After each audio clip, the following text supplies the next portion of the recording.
Can we bring it back full circle? I just want to ask a question around the electrification of the country and the goals that we have. I understand that you see it as a blended approach. That would be more reasonable. And let's just say we can escape the economic pressure of the next couple of years that we're going to face and have money to buy electric vehicles and everything else. Where are you at in terms of the potential baseload and grid that we're going to need to do this? Is it even possible? There's some people on one side that say it's not, but it's doable and we can get there. And there's some that are saying absolutely not. I think the question is better, answered by saying to get wherever we want, we need the time, the technology to get there. I mean, there's laws of thermodynamics and economics that are at play here, and they're substantial. When RBC comes out and says to electrify 80% of Canada is going to cost $2.5–3 trillion, that's our economy over the next year and a half, everything that we do. And I don't think that's practical.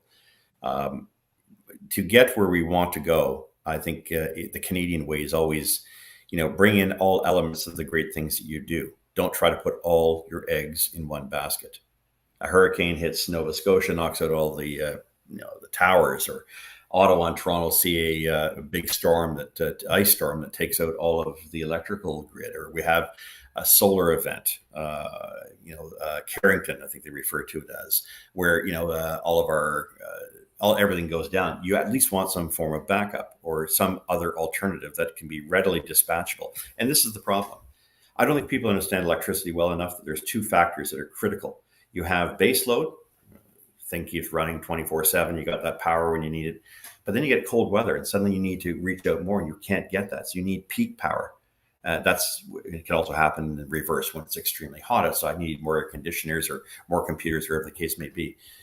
To do that, your windmills and your solar panels don't have the density of energy to respond to that need.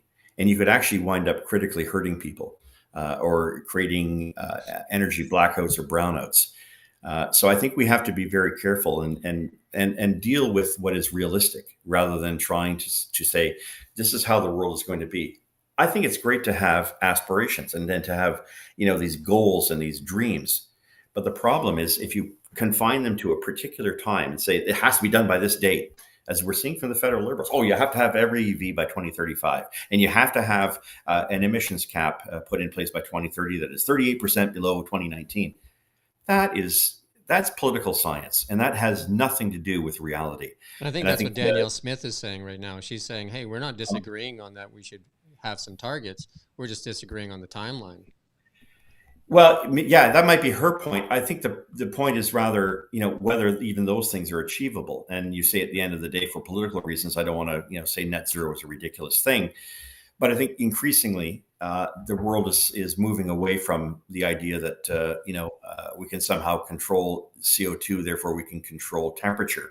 And I think for more and more people that are out there, there are competitive factors here. You're not just dealing with one. For the longest time, it was about climate and nothing else. You had a bit of smattering of health and other things, but it's climate. It's all you hear from people. At the end of all of this, I think what people are looking for is some balance.